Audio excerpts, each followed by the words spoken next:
Okay, next we have potential due to disk of charge.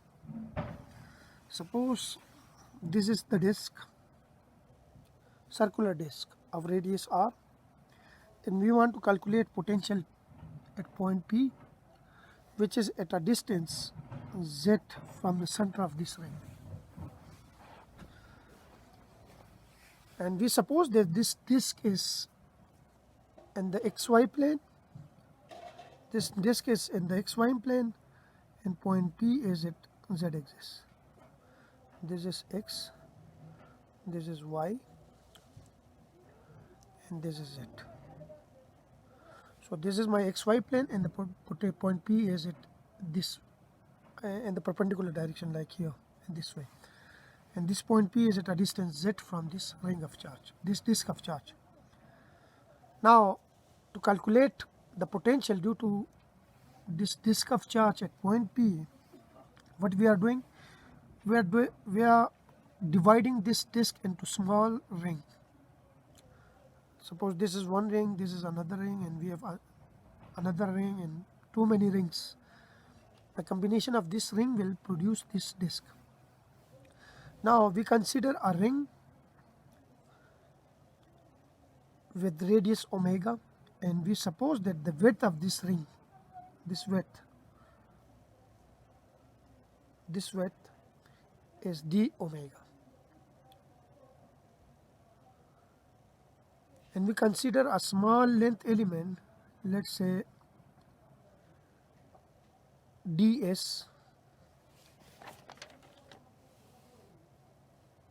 on this ring. Its length is ds and it carries charge dq. Length of this length element on this ring is ds and it carries charge dq. Now the potential at point P,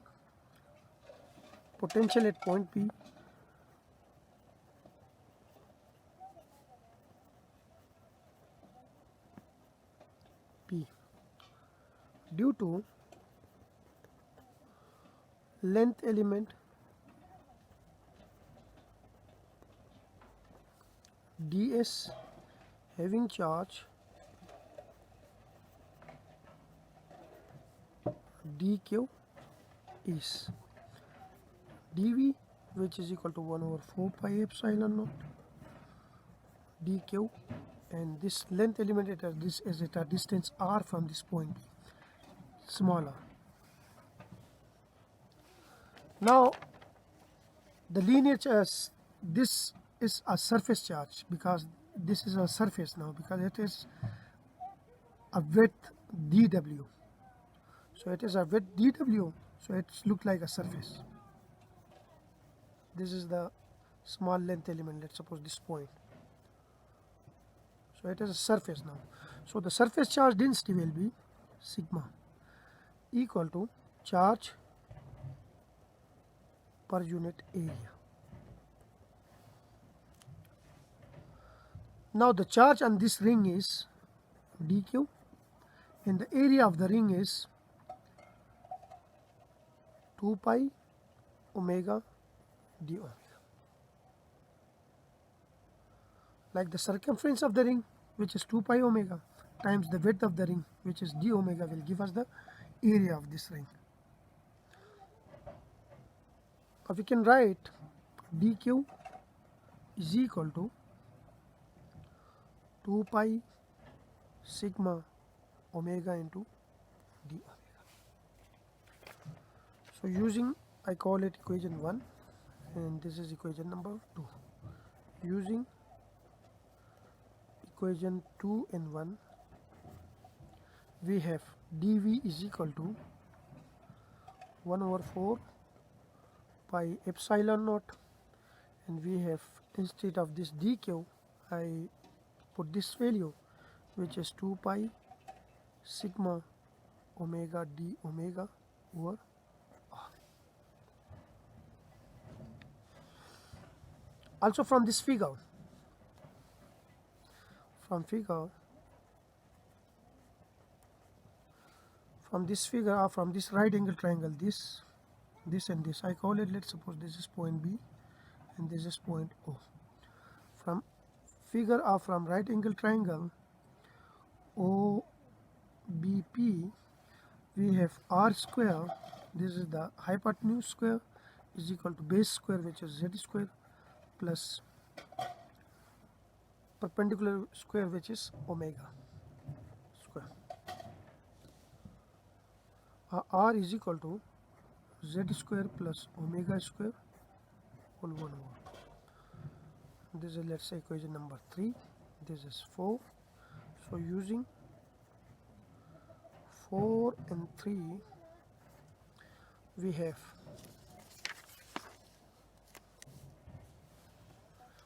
dV is equal to 1 over 4 pi epsilon naught 2 pi sigma omega d omega over omega square plus Z square whole 1 over 2. Now potential at point P, due to whole disk, we can get it by integrating this equation. Potential at point B.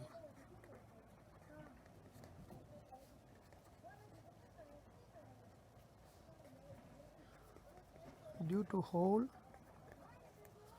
disk of radius R is V. If I integrate it from this side, I got V, which is equal to,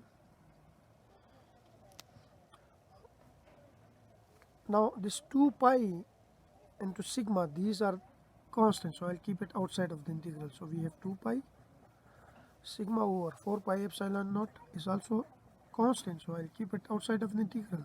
So here we have omega d omega over omega square plus Z square whole 1 over 2. And the integral is started from 0 to radius R, because we will integrate it from the origin to this edge of this disk.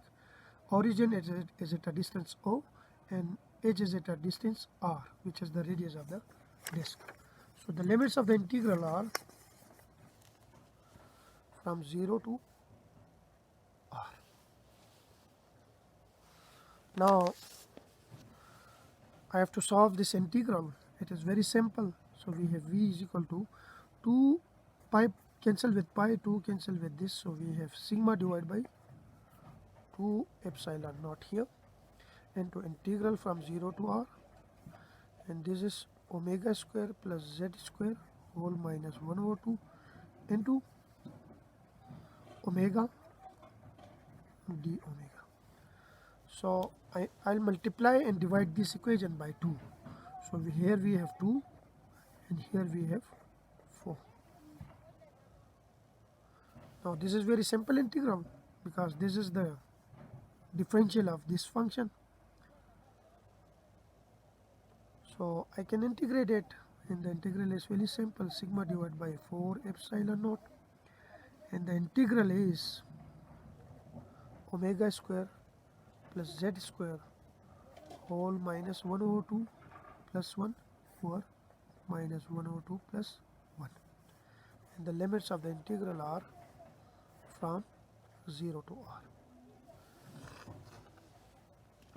If I solve this, we get sigma divided by 4 epsilon naught, and here I have, if I put the upper and lower limit, then this will be R square, because the limits are on this omega. So R square plus Z square whole 1 over 2 minus lower limit, which is Z square whole 1 over 2, because if I put omega is equal to 0 here, so I left only Z over 1 over 2. So this will be equal to sigma divided by 4 epsilon naught, and we have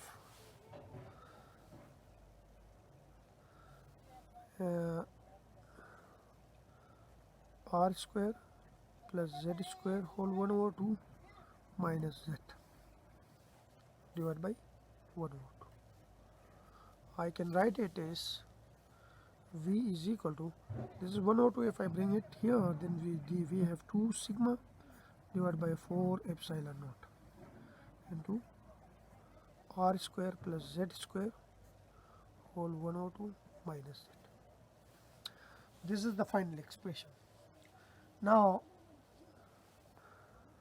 I have to use some special cases here, and the first special case is, now z is the distance of point P. Z is the distance of point P from the origin of this disk. If I suppose that z is much greater than r, like this point P is far away from this disk, then what will be the situation? If z is much greater than r, then this expression r square, this expression r square plus z square whole 1 over 2, yes,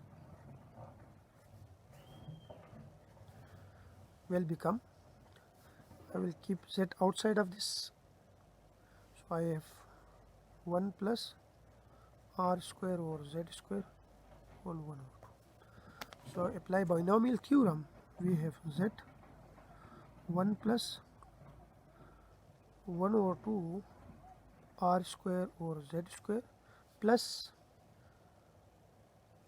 now if z is much greater than r, then we have neglecting terms.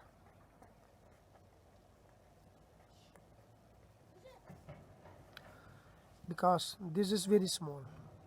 The next term is, this is very small. The next term is r4 or z4, which will be more smaller than this one. The next term is r6 or z6, which is also small. So we neglect the higher order terms.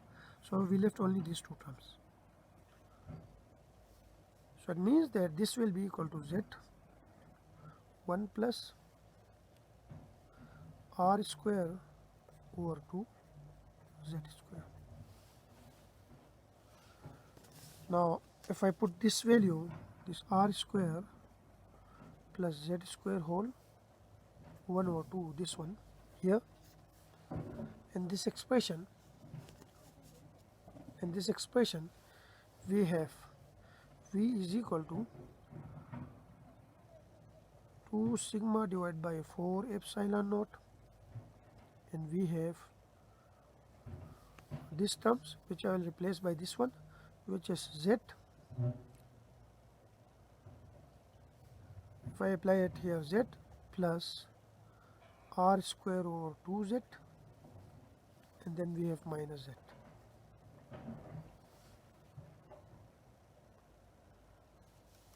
So if I solve it, this cancel with this one, 2 cancel with this 2, so we left with V is equal to sigma divided by 4 epsilon naught, and we have r square over z.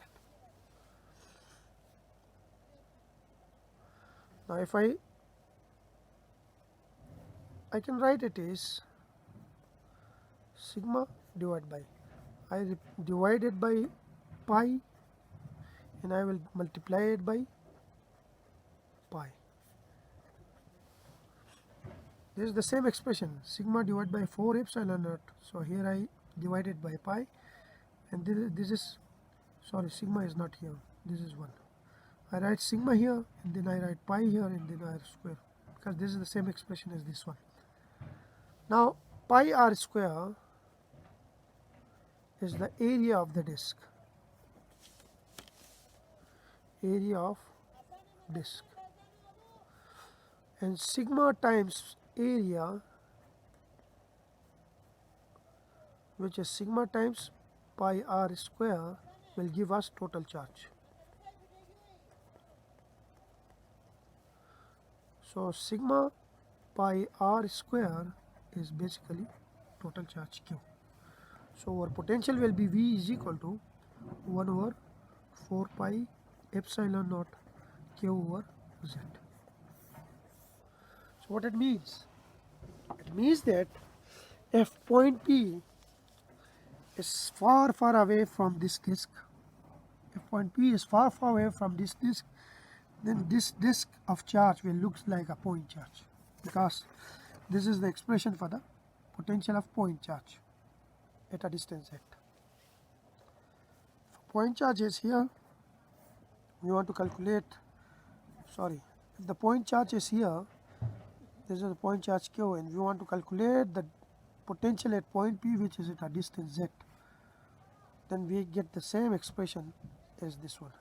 So it means that the disk of charge looks like a point charge if the measurement point, at the measurement point of position, potential, at the point where we want to calculate the potential is far away from this disk, then this disk looks like a point charge.